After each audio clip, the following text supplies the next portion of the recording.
It's the next level. Hmm? Ah!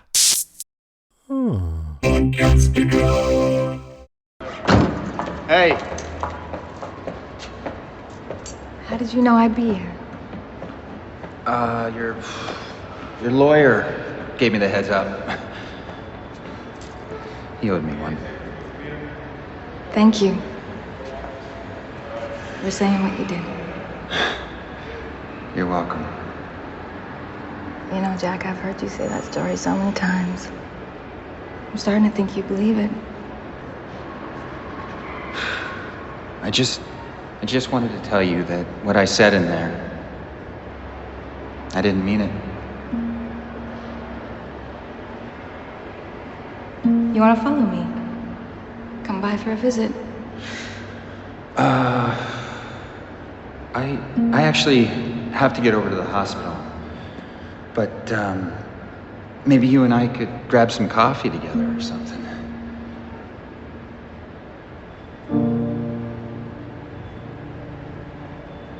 I know why you don't want to see the baby, Jack. But until you do, until you want to, there's no you and me going for coffee. But, if at any time you change your mind, come and see us. Yeah. Okay.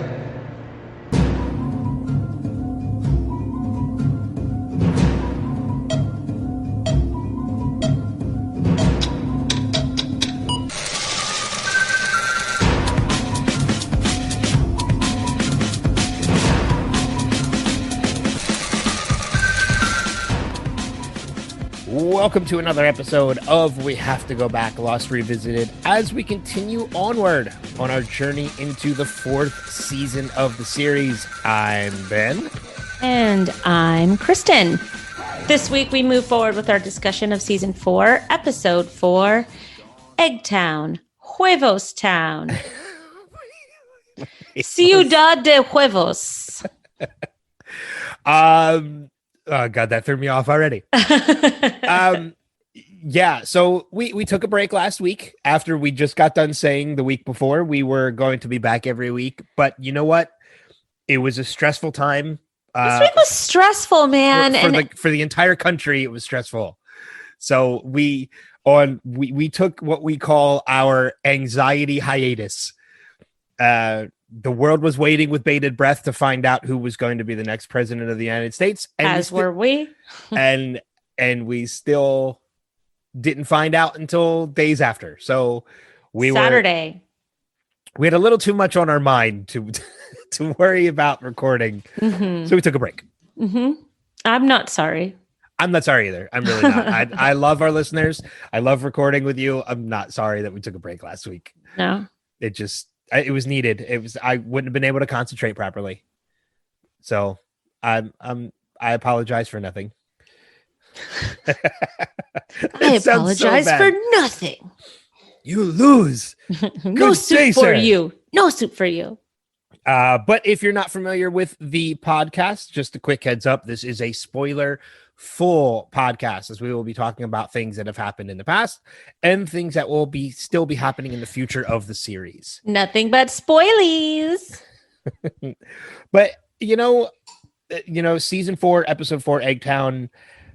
I know you said you love this episode. I'm not saying I hate this episode, but it's one of those episodes I'm just very indifferent on. Like, I could take this episode. I mean, don't get me wrong. There's a huge reveal that happens in this episode, but I didn't. Whereas last week I had a full page of notes, and next week's episode, I'm sure I'm going to have a full page of notes. I have maybe half a page this week. Yeah, I mean, look, I like more straightforward episodes when it comes to this show. I like when we get to learn stuff in the flash forwards. I really like that everybody is back to being their usual sucky selves. in this episode. I mean, really, honestly, if we just want to like jump into it here, Kate's back to playing Sawyer against Jack by, she's mad at Jack or she needs something. So she uses Sawyer. That's sucky. Locke is being manipulated by Ben. That's sucky. Miles and Ben are doing some kind of dance between each other. That's sucky. Jack is being a jerk to Sun, who's just asking pretty valid questions. Again, sucky. Kate manipulates Hurley into seeing Miles. That's sucky. It's sucky, but it did get us one of my favorite lines of the episode. Yeah. What did he say? You just Scooby-Dooed me. He said, I wrote it down. You just totally Scooby-Dooed me, didn't you? Yeah. Great. The prosecutor is, going full tilt at Kate. That's sucky. So it's just so funny because everybody just sucks in this episode and you're not surprised by any of it. You're like, oh yeah, this is how it's all supposed to be. Because everybody's been trying to be all heroic the last couple of weeks. And you kind of get lulled into this sense of, oh, everybody's going to be like super awesome. And then it turns out, no. It's kind of this is the episode that proves that when it comes to these characters, a leopard can't change its spots. Right. Who we've learned these people to be. I mean, yes. I mean, I don't want to say that because there are definitely things about some of these characters that have changed and will continue to change. Jack in particular, but it's the, I guess a more truer sense of the form is to say that even in our best times, it's still possible to take 2 steps forward and 1 step back. Because this episode, a lot of these characters did take that step backwards. Yeah. So, I want to start with, since you brought us into it, when we talk about all these relationships and these dynamics that happen in this episode, I want to talk quickly about the Locke and Ben dynamic. The manipulation of Locke. This took us right back to Henry Gale. Oh yeah. I mean, this is the same thing that Ben did when he was playing Henry Gale and he played Locke and Jack against each other. It's further proof positive that Ben has Locke's number. He's in his head. He's never not been in his head. Locke has just thought he shook it and he never did. No, I mean, you could even trace it as recently back to when they were all camped out and Ben was manipulating Locke in front of the whole camp about his dad and everything like that. Right. So I agree. I mean, Ben knows exactly which buttons to press because Ben has been in Locke's shoes before. Yeah. Yeah, that's very true. He knows the desperation that Locke feels. And Locke probably it's Ben and Locke are probably having a touch of imposter syndrome too. Like both of them maybe have not felt like they deserve to be in that position that they were thrust into, but at the same time they don't want to lose that grip of the little power that they feel that they have. Yeah. And it makes it interesting too, because when we a little bit later on down the road, I think it's into season 5, again, diving into spoiler territory, that dynamic completely flips the script. But we also find out at that time that it's not Locke. It's somebody else in Locke's form. So when the script is flipped, it makes you realize that Locke never shakes this. In his time, he never gets out from under Ben. I'm just not entirely sure either that Locke is who he was now. I mean, yes, he's still Locke. Locke isn't, quote unquote dead yet, but at the same time, he is definitely different since being left shot in the pit of the purge. I don't think wait, you said he's not different? He is definitely different. How do you think he's different? Well, he's very unforgiving to Kate, for one. He's got a real dictatorship mentality to him. He's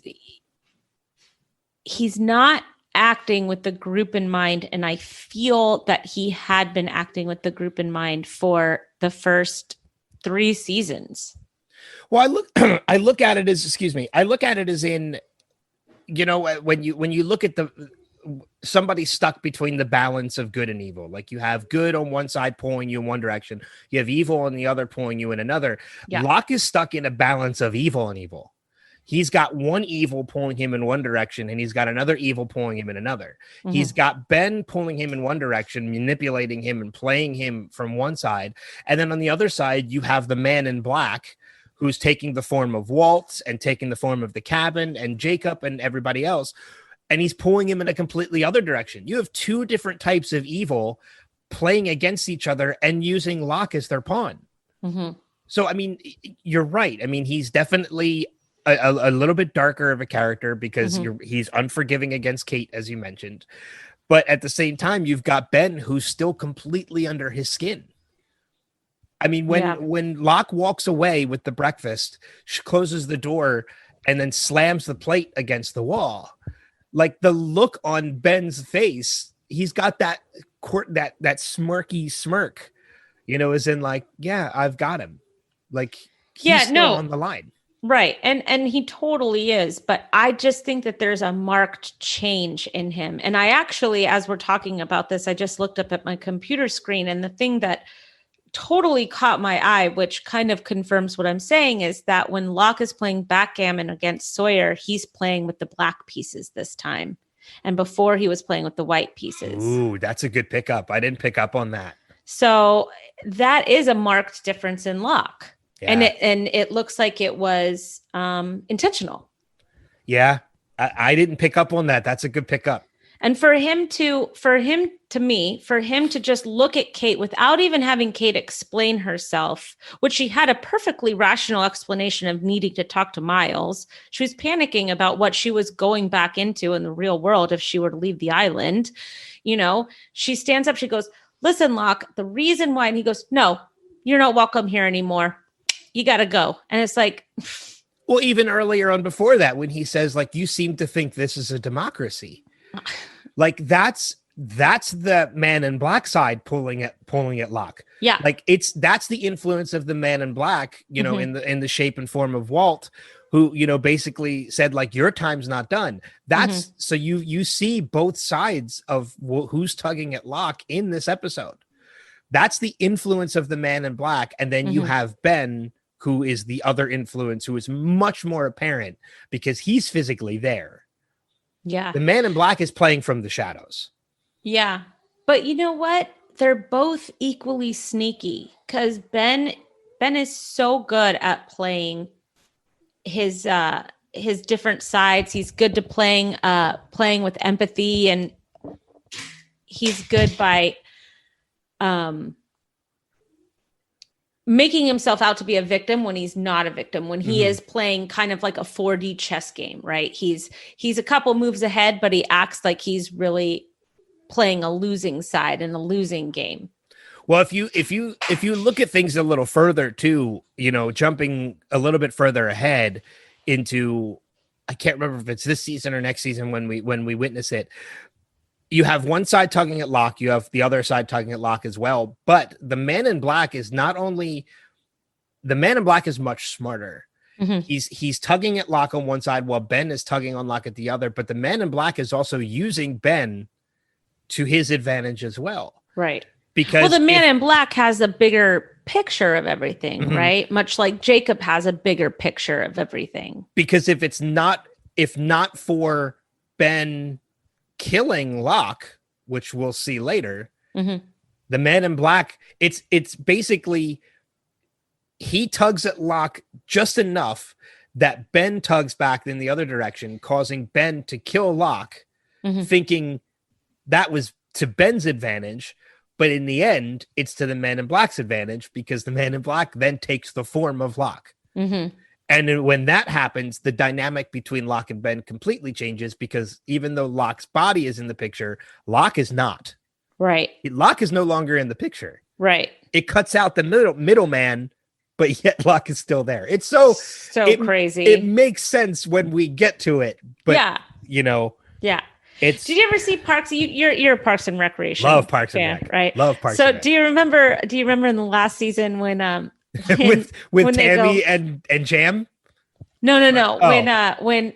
When Leslie looks at Ben and goes, "No, the series finale of Game of Thrones is on, and Khaleesi's marrying Jack Sparrow. That show's really gotten off the rails, and it makes sense if you read the books. If you read the books,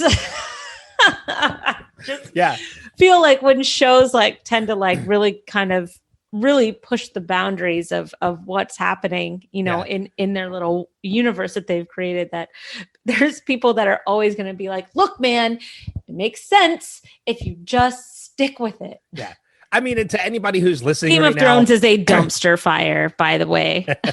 To anybody who's listening right now, who either is a new watcher to the show, but is okay with spoilers, or is somebody who hasn't watched the series in a while and is listening to us talk about this and be like, I don't remember any of this. What are you talking about? Stick with it, because it's all, keep in mind what we're saying. It's all going to come back into play. Khaleesi is going to marry Jack Sparrow. It's apparently, according to America, it's better than Amber Heard. So, yeah. It's I don't know what to think about him out of Fantastic Beasts, but anyway, we're getting off track. Because I like Johnny Depp. I have a thought about that though. We'll talk about that later. Okay. So I mean, this whole Ben and Locke dynamic is never not interesting. It just continues on. Mm-hmm. And as I said, the Man in Black is already playing a part in this whole dynamic, but he's doing it from the shadows because we still haven't met him yet. Mm-hmm. There are elements that we think are Jacob that are true, that are the Man in Black. And then there are some elements that are Jacob that are actually Jacob. As to which ones they are, as a first-time viewer, you have no idea because you don't even know the Man in Black even exists yet at this point. That's right. That's very, very true. You have no idea he even exists. Well, you've seen him. You just don't know you've seen him. You don't know who he is. You've seen him in different forms already. At least by theory. Like the form of Christian Shepherd, the form of the Black Horse, the form of the pig, the smoke monster. The actor who eventually plays him too is a pretty well-known actor. Yeah, he's a well-known character actor. So is the actor that plays Jacob. He's in Deadwood. He's also in Supernatural. He played in Deadwood. Funny enough, he played Lucifer in Supernatural. I can see that. Yep. So, where do you want to go? Well, I guess, yeah, maybe it is my turn. So, So I noticed that there was, kind of a theme this episode, and it seemed to kind of revolve around this like lack of communication between all these different people, right? Mm. You've got Jack, who is refusing to talk to Sun to give her vital information. You've got Miles that doesn't want to tell Kate anything unless he can get information from Ben, and Ben doesn't want to give information to Miles unless Miles, like there's a some kind of unspoken agreement being happened for $3.2 million. Right? 3.2. And then the interesting part of, why not 3.3? Why not 3.4? I don't know the answer to that question. I remember the answer to that question. So there is an answer as to why it's 3.2. It's a very specific number for a very specific reason. Okay. There is there's the lack of communication with Locke and everybody else. Yeah. So it's just a lot of people that want to play everything. Everybody wants to play the solo game right now. But if everybody were to just play the, community play, things would be going a lot better, in my opinion. Yeah. Well, I mean, and that's the thing. Like they need to. You're right. I mean, they've become selfish at this point. Oh, and then you also have. Sorry, I had to look at my notes. You also have the lack of communication to the audience about who Kate's son is until the very end, when you realize that it's Aaron, and you have that weird what the fuck moment at the end where you're like, and then you have the lack of communication between Kate and Kate's mom, which is a whole thing all in itself. I mean, Kate's mom ends up not testifying anyways. So, she decides that she has health issues, but, they hadn't spoken, I think, until before the plane crash, if I'm not mistaken. Oh yeah. It was because Kate was still on the run the last Right. time. The last time, she even says it in the episode, the last time she spoke to her mom was screaming for help. And that was in the hospital, right? That was in the hospital when Yeah. her mom was basically dying at that point. And surprise, surprise, her mom is still alive. And her mother even says, like, they gave me months to live, and that was years ago. 6 months to live 4 years ago. 4 years ago, yeah. Which brings up an interesting fact, and an interesting note. And I hope you don't mind me jumping in with this, because there's been a couple of different things that have brought this note to my mind. What's the timeline here? Because You mean I don't know. and I don't know if it's ever explained. How long have they been off the island at this point? Well, Aaron's age definitely says that it's been over a year. I think it's been at least 2, to be honest. I don't know. Aaron could be about 18 months old. That big? Yeah. And he's already speaking. And he's speaking clearly. He just says, "Hi, mommy." Yeah, but to me, I'm thinking he's got to be at least 3 at this point. No, that is not a 3-year-old. You don't think? No. All right. So then it's got to be they have to have been off the series at least. They have to off the series. They have to have been off the island probably for about a year. Because they were off the island. Court proceedings do not happen in a matter of days after everything, after she returns. Well, and how long was she in jail?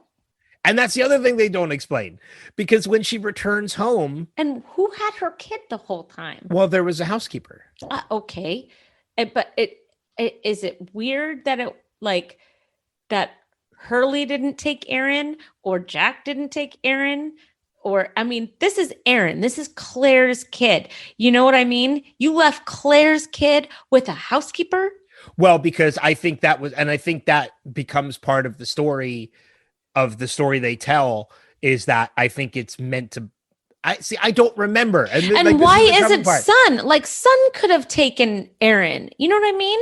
I understand that we need all of the reveals in the order in which they're presented, but come on, it just that bothers me, because that's Claire's kid, and any number of the Oceanic Six would come to take Claire's kid while Kate had to fix this.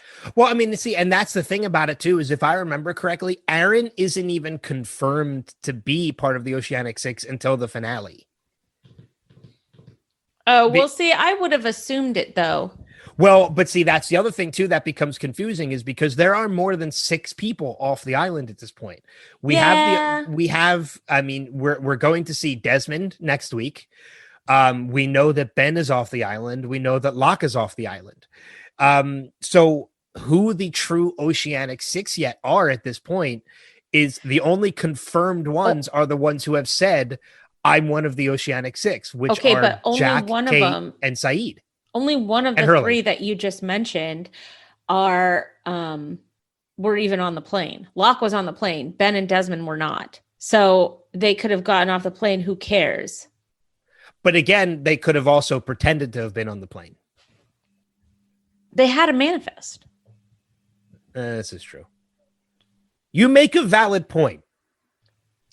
Thank you for proving. I'm sorry. me. I'm No, sorry it's fine. It's fine. No. I'm sorry to interrupt, but watching one of your cats slowly paw and get scared of and eventually jump into a cardboard box behind you is just hilarious. Yeah, that would be Aurora. I see her. She's just like, maybe it's not a window, so I don't know. Well, because the box tends to sit at the edge of the couch and tends to fall over a lot as a more heftier pain in the ass cat tries to jump into it. She tends to flip it off Murphy the is box. wonderful. You shut your mouth. You can have her.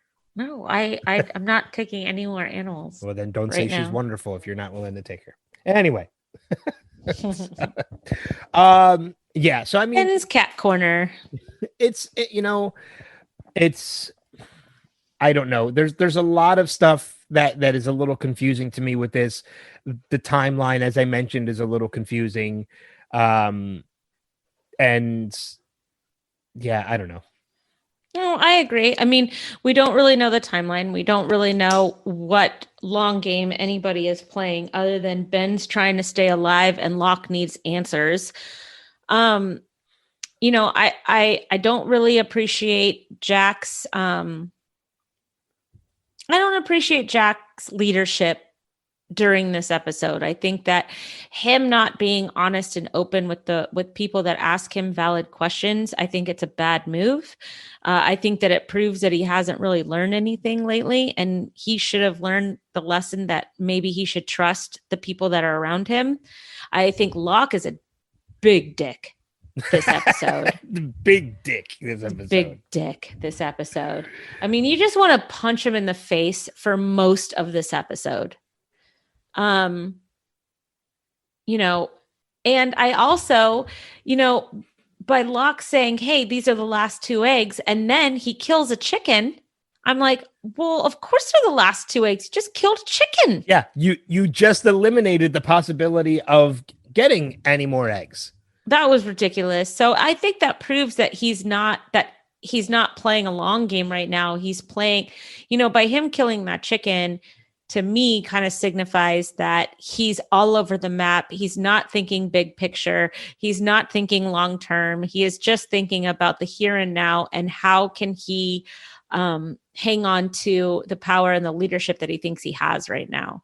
Yeah, because I mean, you're right. He's playing a short game when the long game is what should be played. Because if you're at this area because you're hiding out because you don't want to be found by these people on the freighter, even though they've already found you, as proven by Miles being with you, for a fact they're going to try and come and rescue Miles. Like you're playing a short game when the long game is what should be played. Why would you kill the chicken when you had 2 eggs left? Yeah. I love like how it all comes down to why would you kill the chicken? Yeah. Like that's just killing the chicken is playing the short game. Yep. Leaving the chicken alive for eggs in the future is playing the long game. That's why it always pisses me off every time I watch Survivor and they win chickens. Like they'll win like 2 or 3 chickens and they'll be like, yay, we're having chicken tonight. And I'm like, no, you dumbasses. You keep the chickens alive so you have eggs for breakfast like every other morning. Like eggs are more protein than that damn chicken.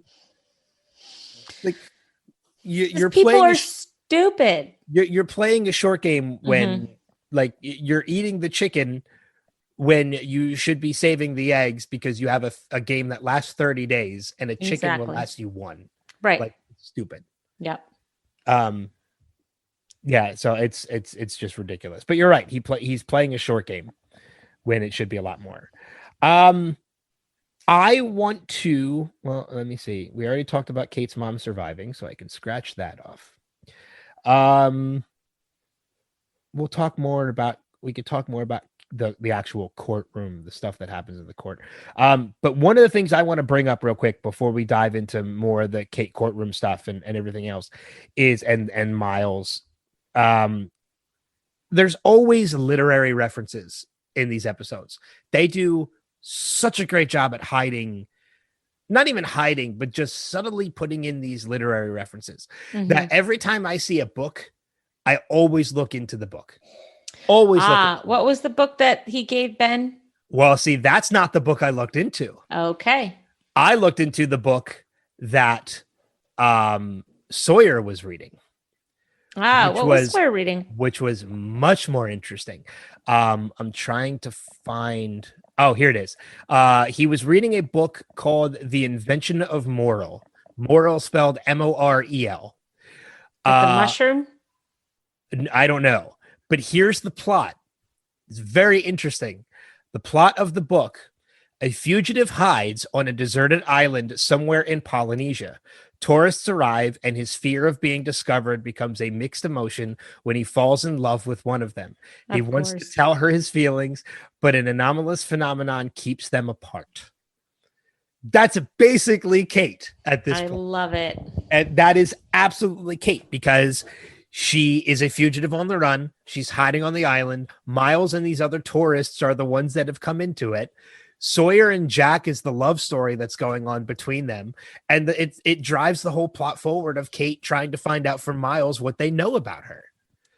Like, you couldn't have found a more perfect book to kind of throw in there with this story. Yeah. So the inventive moral on the wiki says the same thing.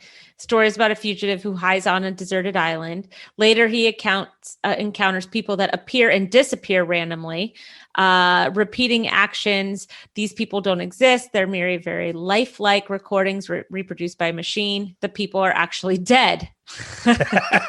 All right. See, I try and stay away from the wiki, but I do because I know you don't. I like the wiki. I know you. Anything I don't find that's on the wiki, I know you'll find it. So that's why I leave it alone. But anytime I see a book, I always look into that book now because it means something. It may not be important to the story, but it's always related to the story. So did you look up the book that Locke gave to Ben? I did, but I don't remember seeing it as significant. Yeah, it's Valis by Philip K. Dick, who also wrote, for those of you who don't know, Man in the High Castle. It's an acronym for Vast Active Living Intelligence System, which is the author's Gnostic vision of one aspect of God. Valis is about the search for God, who turns out to be an organism projected into our minds by an orbiting mechanical intelligence in order to manipulate humans. Manipulation. There we go. and it's funny. And again, like it's brilliant at the same time that Sawyer is the one reading that book with Kate and Ben is the one reading that book given to him by Locke. Like these are the two stories that relate to what's going on with those characters. Mm-hmm. Yeah, absolutely. I love it. I love when they do stuff like that. Yeah. It's one of the reasons why this show is still one of my favorite shows, like of all time. I love it. And it becomes more interesting now because I never did this deep of a dive before this podcast. Right. Nobody did. No. So now that I'm getting it even more, then it's, it's just, I love it. And I love the fact too, another reference that they use a little bit. And I believe this one's actually on the wiki because I just saw it because I have the wiki up right now. Is the fact that they keep going to Patsy Cline for music. Killed in a plane crash. Yep. It's so good. Let's talk about the other surprise of the episode. The other surprise of there were two surprises. One of them was that Aaron was Kate's quote unquote son. And the other one is that the helicopter has not shown up to the freighter. Oh yeah, that's right. And I think I have, the chopper hasn't arrived. I have that as a note. Let's talk about that. Well, it's interesting to me that how surprised Daniel and Charlotte are with that information. And this goes back to something we talked about before, is because I don't think there's any, I don't really think they're as shady as some of the other characters are. I think they're genuinely surprised. 100% agree with you. However, Daniel just completed an experiment with the payload being dropped and the time difference. So it's weird to me that he wouldn't immediately try to do those math equations to figure out, well, maybe they were supposed to arrive at this time. Well, and he was the one that also told them, make sure you stick to this heading. Mm-hmm. Because he knows that there's some kind of anomaly going on. Right. So you're right. For him to still be surprised about that, like he, of all people, should know, there's something going on. Right. And maybe the next episode they'll address that. But I mean, of course, I think they do end up on the freighter. But I don't know. It's just really... If I remember correctly, the next episode we're going to talk about, which is the Constant, which is Desmond, is him jumping in and out of time while he's on the chopper. Right. So Yeah. he's going to start experiencing a lot of things that are happening with this. It's going to be our first big introduction to whatever this anomaly is that's causing differences, fluctuations in time. Well, and we still need to meet Kevin Johnson. Well, that's not for, I think, 2 weeks. I know, but Okay. you know, I just want to say. And one of the reasons why I'm really looking forward to talk about next week too is this week's episode. When you look at the IMDb ratings, it's like an 8.1. Next week's episode, The Constant, is a 9.7. Okay, let's just talk about the fact that all Desmond centric episodes Are high. are basically, it's like a Game of Thrones battle episode. Like, Yeah. you know it's going to be good. Yeah, because there's always, with Desmond centric episodes, there's Desmond for starters, which is a fan favorite character. Woohoo! There is always mystery of some Mhm. kind, and there's always a romantic element to it as well. Because No, of his yeah, story he with ticks Penny. all the boxes. Yeah, exactly. So yes, I'm looking forward to that as well. But you're right, the helicopter not arriving was something that was kind of subtly thrown in there, because it's Mhm. not really, they don't do a deep dive into it into this episode, Mhm. because they know next week is the deep dive. Yep. So for people, that works so well for listeners. I know. I'm Chris- so Kristen animated. just mimicked her hand going down into a I plunge dove. after I said deep dive. I want. Those who know that I did that. That's true. Yeah. So Jill knows. I want to. I love real. This is just a quick line I make a note of.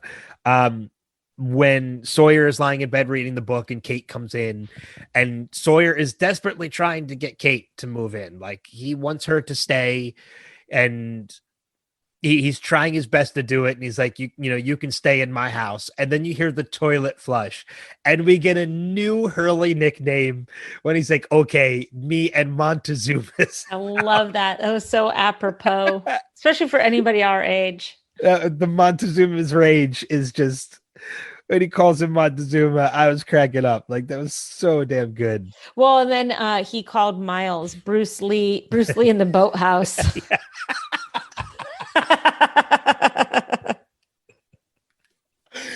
Leave it to Sawyer to have a nickname with such alliteration at the same time. Well, Bruce and Lee in he's the boathouse. just this like really crass, borderline racist guy that you sit there and you're like, why do I love you so much? Bruce Lee in the boathouse, to quote Andy Dwyer, new band name, called it.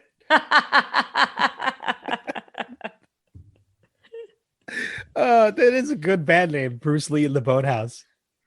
Who are you going to go see this weekend? Oh, I'm so excited. I'm going to go see Bruce Lee in the boathouse. Bruce Lee in the boathouse is opening for Mouse Rat. I love it. And a pocket full of pocket full of Hurleys.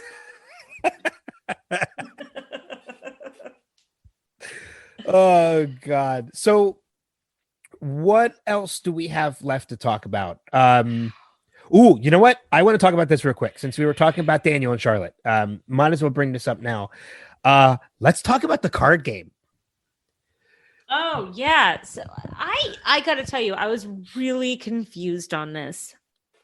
Well, because it seems like there's almost an element of, I don't know if they ever end up exploring this further, or if this is only in this episode, but it almost seemed to me at this point like the writers were trying to reincorporate what was going on with Walt, and they were going to use Daniel as the new storyboard to do it. But they never followed through with it.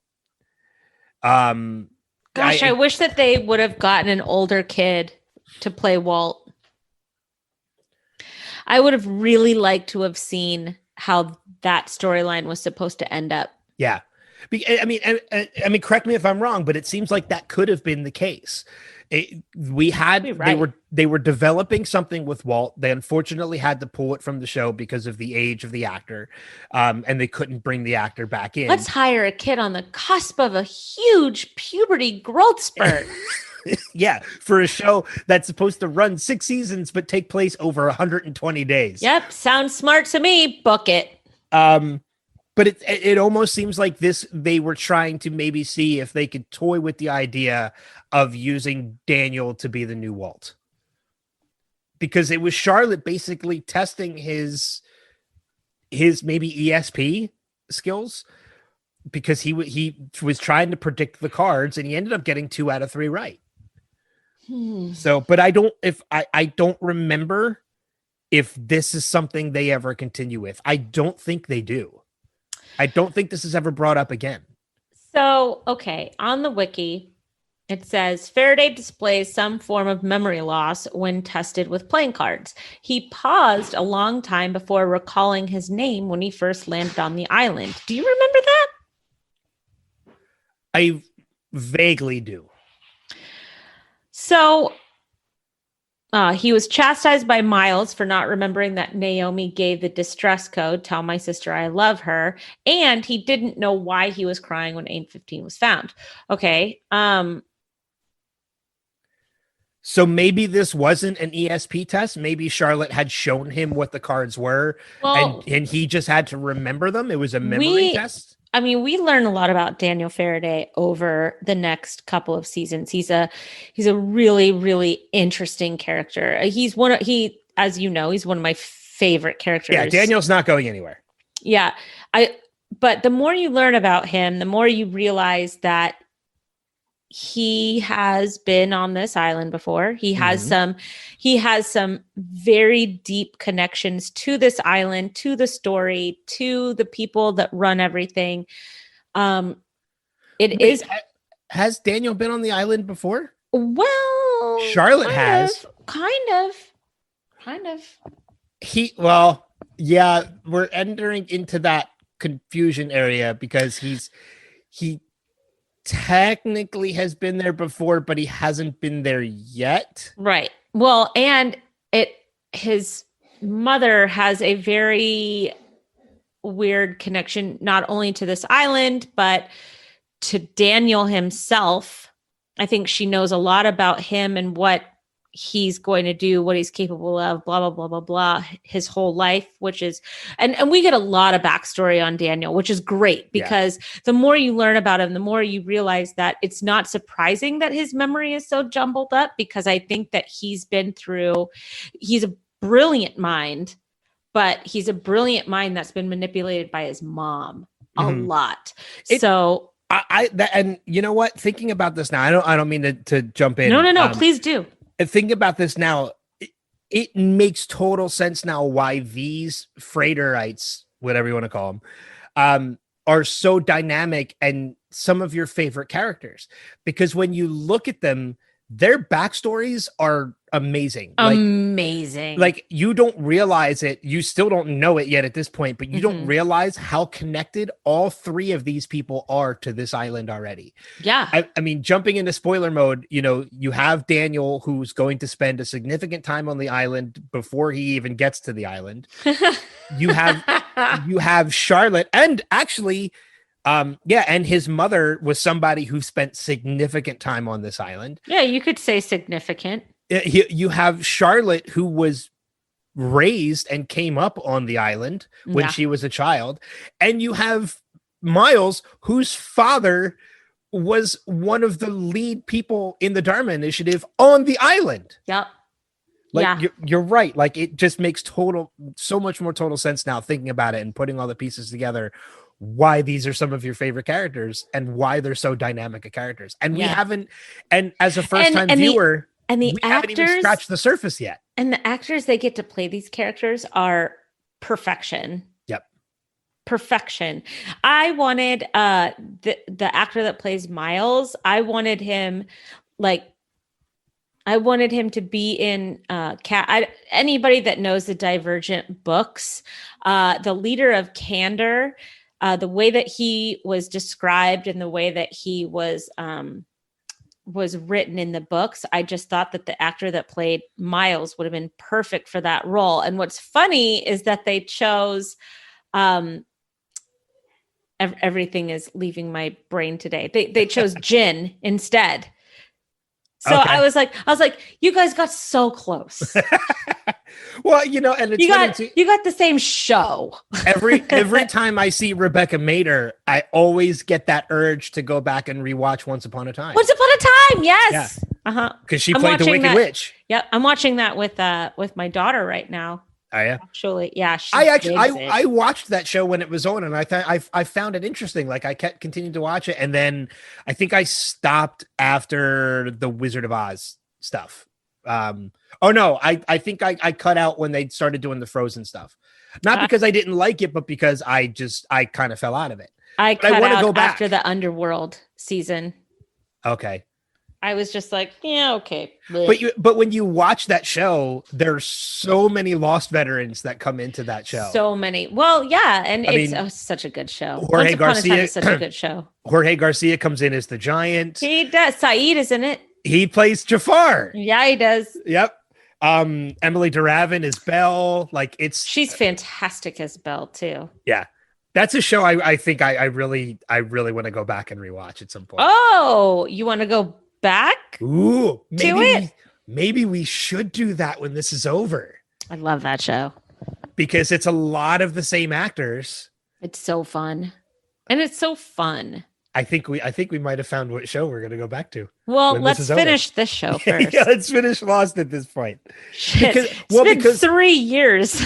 Well, I mean, and because Once Upon a Time is also another one of those viewer dynamic shows that were, that people loved it as it started and then fell off towards the middle and the end.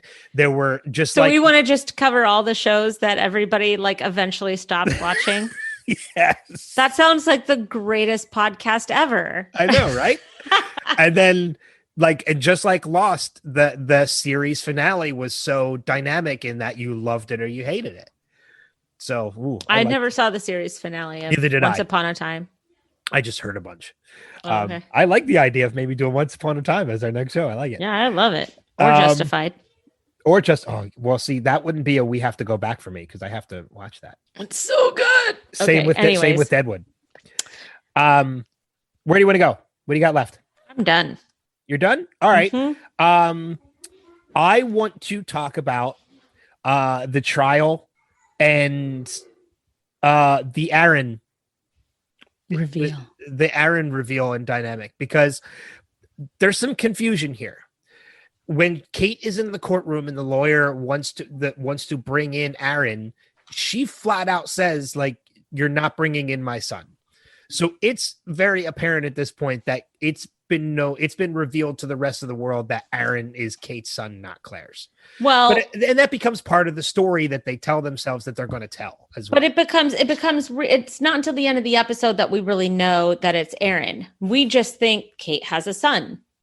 Well, you know what I find a little interesting about this too is there's a little bit of hypocrisy in Kate in this episode when it comes to that, is because when Jack is brought up onto the stand and he tells that story about, how she helped rescue people. There were 8 of us, only 6 of us survived.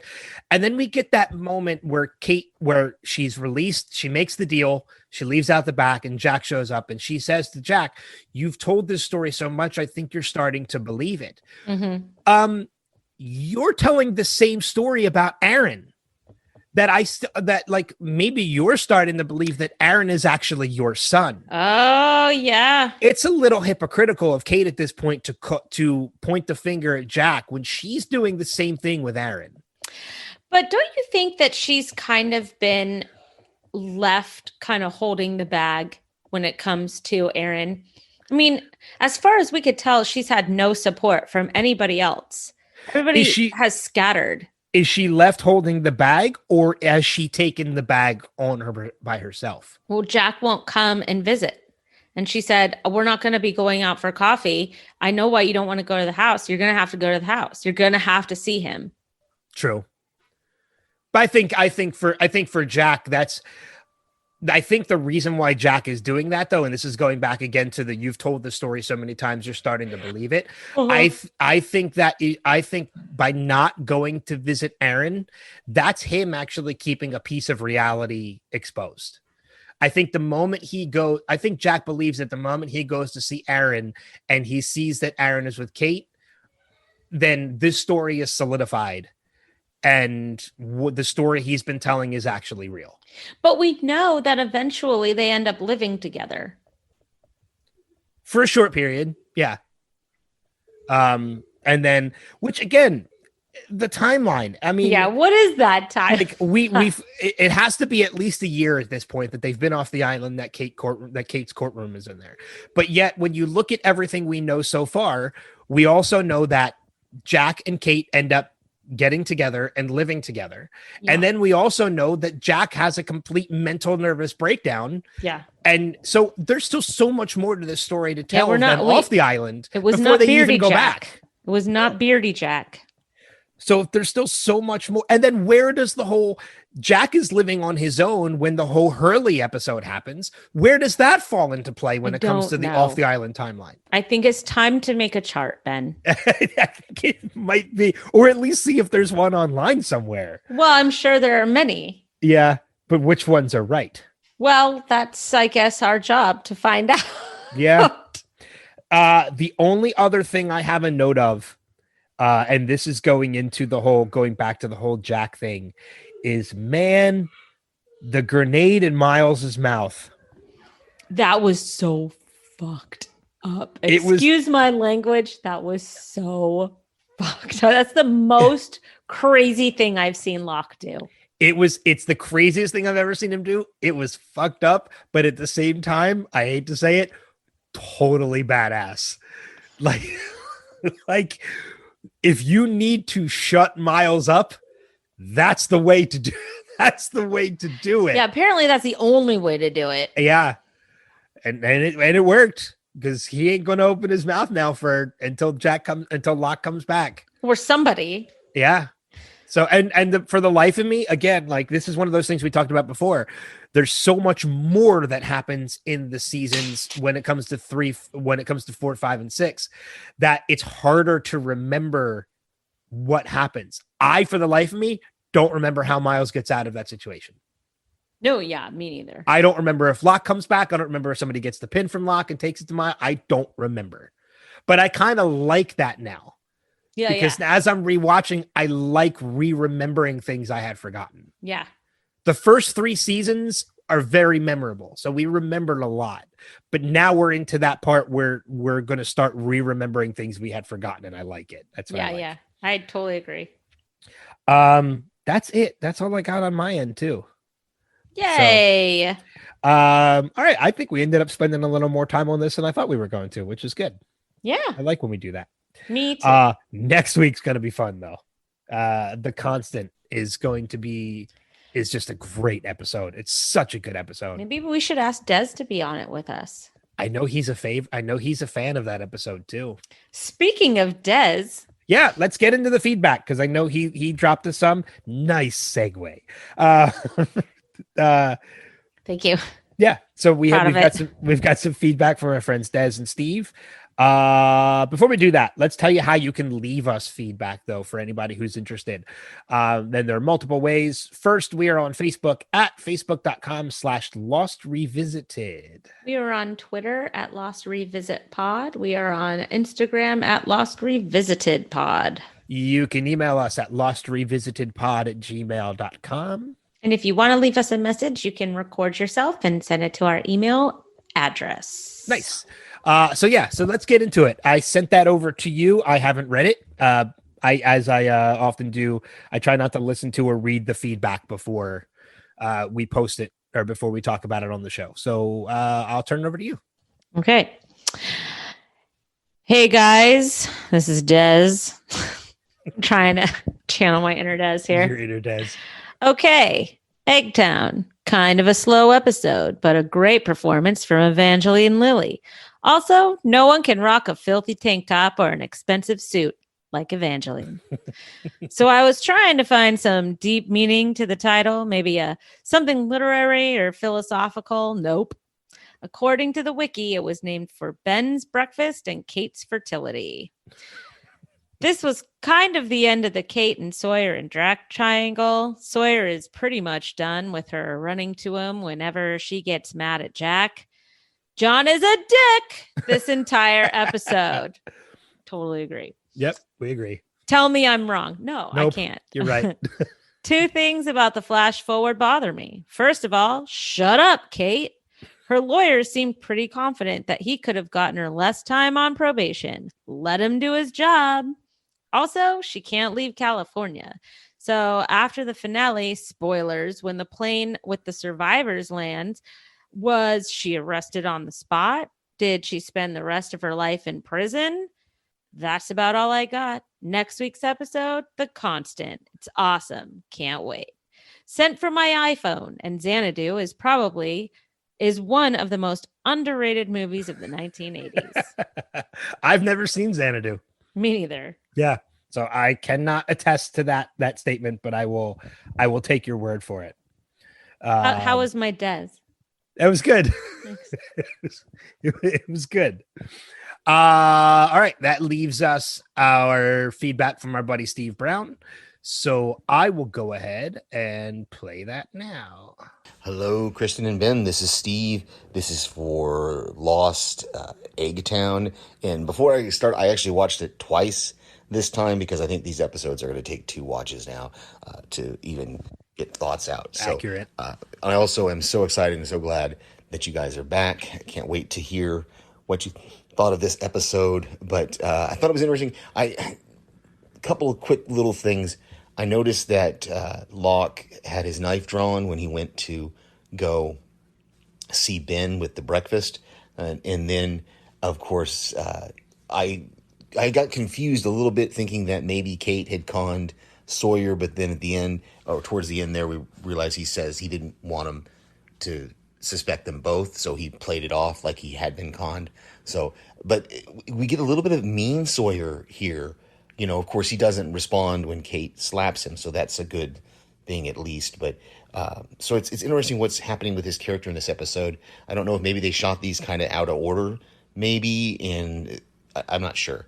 But of course, that ending with seeing Aaron and not knowing exactly when this takes place in the flash forward leaves us with, now we have 5 of our Oceanic 6, right? We have Saeed, Hurley, Kate, Jack, and Aaron. So we know that Sun is the other, is the last of the 6. But yeah, so can't wait to hear this one from you guys. Talk to you later. Thanks, Steve. Thanks, Steve. It's very interesting to note too. I've had many conversations with Steve in between like times we record and things like that. And Steve has made mention a number of times that he was one of the people who wasn't too thrilled with some of the things that the show did. Mm-hmm. But since we've done this podcast and he started listening, he's completely come around on the things that the writers have done, that they were intending to do it. Yay! That, you know, he's come around and he's found a new love for the show since we started podcasting, which I love. I love that so much. Yeah, it's so good that he's that way. So, let's throw out some recommendations for people, and then we'll get ready to start wrapping things up. But anything you want to recommend to the listeners this week that's new, or you just want them to check out? Sure. Okay. So I've decided that for November and December, I'm going to reread the entire Harry Potter series. Okay. So I'm doing that right now, and that's really fun. It's kind of putting me in the spirit. This year's been really hard. It's been really hard for a lot of different reasons. Yeah. And so my family and I are going to put up Christmas this weekend. Just screw it. And here's my thing about that too. Any other year, I'm the person that's like, no, Christmas does not start until after Thanksgiving. Me too. Put up your Christmas decorations after Thanksgiving dinner. It's the reason why Santa was at the end of the Macy's Day Parade on Thanksgiving. Because it meant Christmas is here. That was what it was, bringing in Christmas. Yeah. No Christmas music until after Thanksgiving. Like I've been dead set on that. I'm tossing it all out the window this year. This is that one year that I'm basically like, look, if it brings you joy, Do this it. is the year we need it. Yep. Just do it. And I Just know do people it. who have already put up their Christmas trees. I just feel like that's the right call for us right Yep. now. It's just been, we lost our dog this year. It's just been a real sad state of affairs. And I feel like it would bring us joy. And I just wanted to say, like, if you have had that gnawing feeling that you should maybe just even put up like some lights or put up your tree or bake some Christmas cookies or just put on Christmas music, like just do it. Just do it. I don't know about your area, but there are radio stations here in Philadelphia that are already playing Christmas music. No, I live in, and I'm totally fine with it.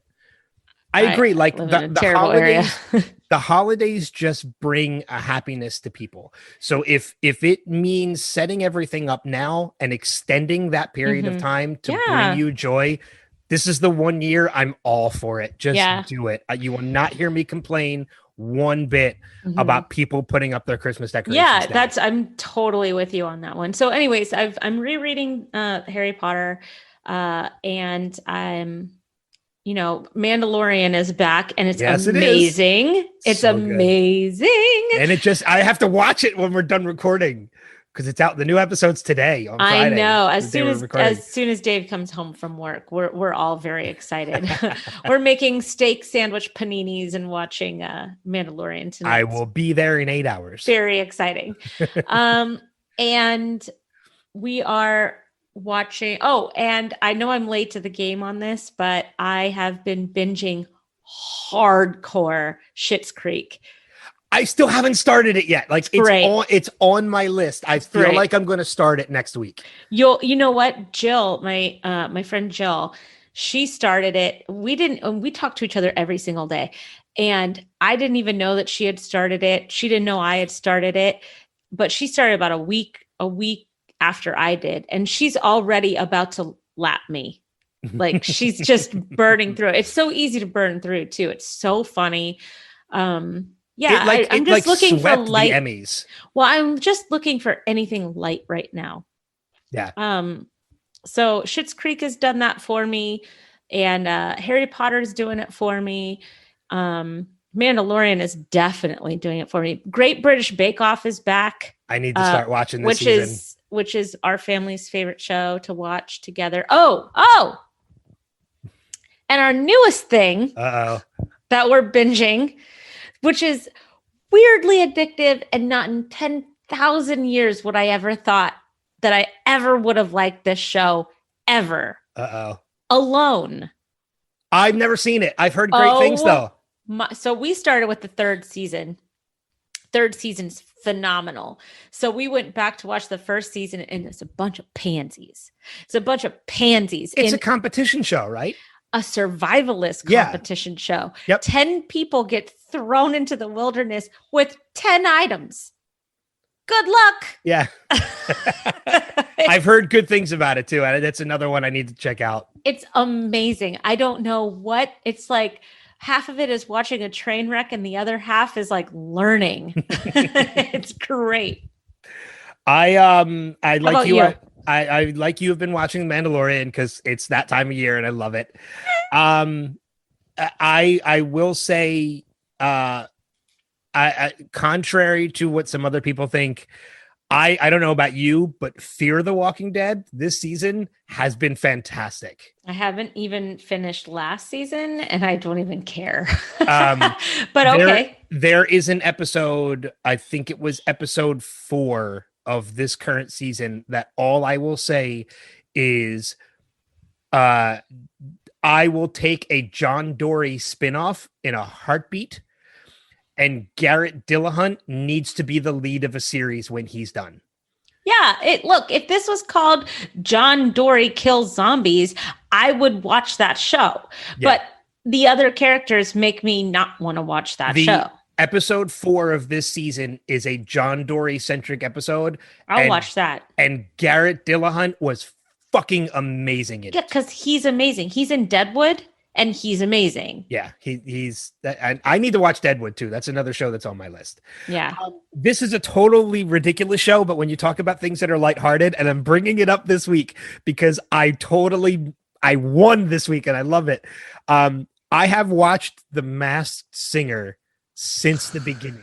I know you have. It is a totally ridiculous show. And Jill watches that too. Do you guys text about that? We did during the first 2 seasons. We're into the 4th season now, and we kind of fell off of that. Oh, you should go back to it. I watch it with my mom. Like, my mom comes over one night a week, and it's usually on Wednesday nights when The Masked Singer's over. So it's become like our thing as we watch it together. That's the cutest thing I've ever heard. And like we try and predict them and everything. And this week, I'm so proud of myself. And like, if you could talk to my mom, you would know how excited I was when I figured it out. I determined when they were voting someone off to reveal them before they were even revealed to be the loser of the episode. I'm like, I know who that is. I know from the clues. I know from the voice. And you were right. I know who it is. And then when the judges go through and they make their final guesses, one of the judges made the same guess as me. And I'm like, okay, so I'm not crazy. I heard that voice. Somebody else made the guess as well. And then when it was revealed who it was, I was right. I'm like, I'm so excited. Like, I'm so happy about that because it's gotten harder to guess who they are. The first couple seasons, I actually guessed a couple of them. Wasn't Tori Spelling in one of them in the first season or something? No, I think she was in last season. Oh, okay. And the thing that really made me proud about this one is this is the first time they ever had 2 singers performing together. So it was either a brother and sister or boyfriend and girlfriend and husband and wife, but nobody could determine who it was until this episode. And then I heard the voice. And spoilers for anybody who's listening. I'm sorry if you haven't watched the episode yet. Just skip ahead. Just skip ahead like 10, 15 seconds. But I heard them singing because they took it was 3 people performing and the 2 bottoms had to perform against each other. When they were performing against each other, I looked away from the screen and my mom's like, what are you doing? I'm like, I'm listening. I know that voice. I'm like, it's Clint Black. I know it's Clint Black. It's Clint Black and his wife, Lisa. I know it. Who? Clint Black. He's a country singer. Oh, he's like a legendary country singer. Yeah, I don't know country.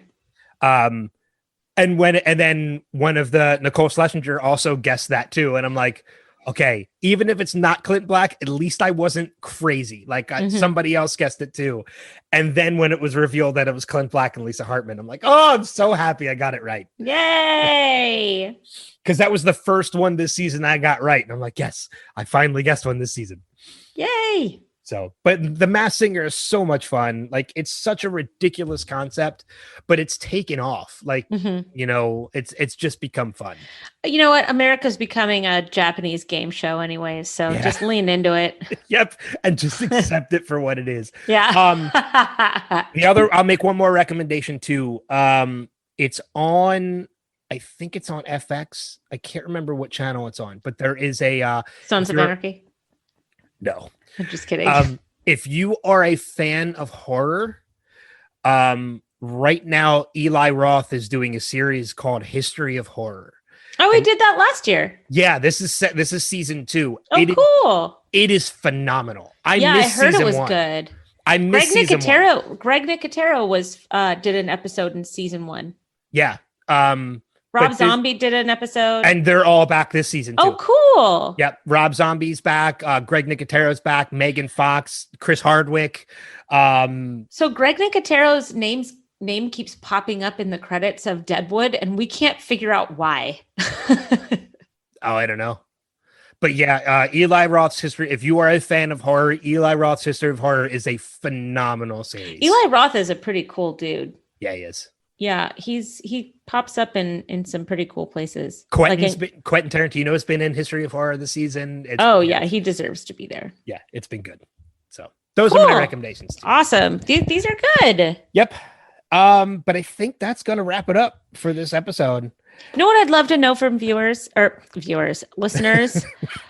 What are people doing for Thanksgiving this year? Thanksgiving is weird. I know it's weird. I know that some people are just going to be business as usual. We're not. We're staying home. But I'd love to know how people are getting creative for Thanksgiving if you're not going to be with your family.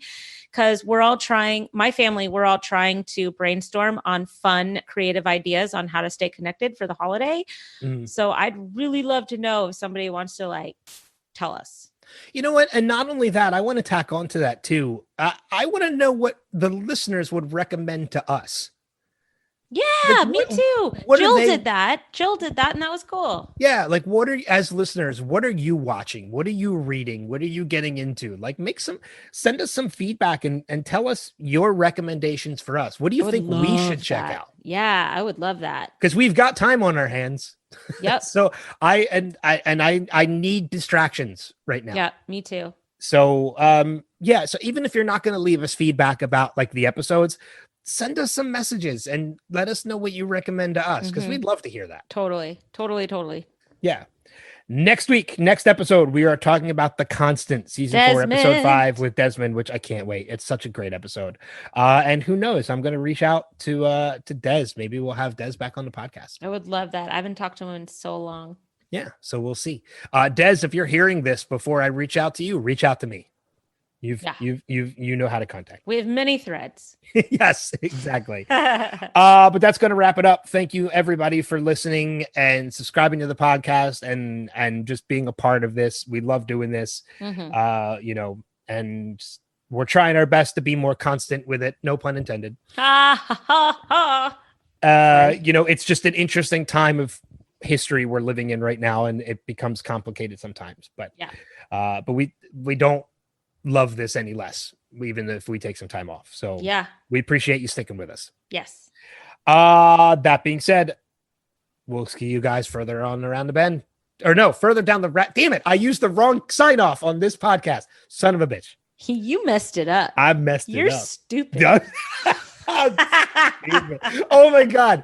So before I even sign off, I created a new ultimate playlist, and I've added in now I have like Friends, Home Improvement, Parks and Rec, The Office, Community, How I Met Your Mother, Third Rock from the Sun, New Girl, and I think there's one other show in there. Oh, Last Man Standing.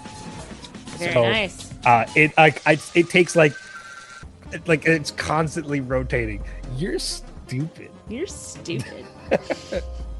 Anyway, Hey, let's try that again. We'll see you further on down the rabbit hole. Take care. Bye-bye.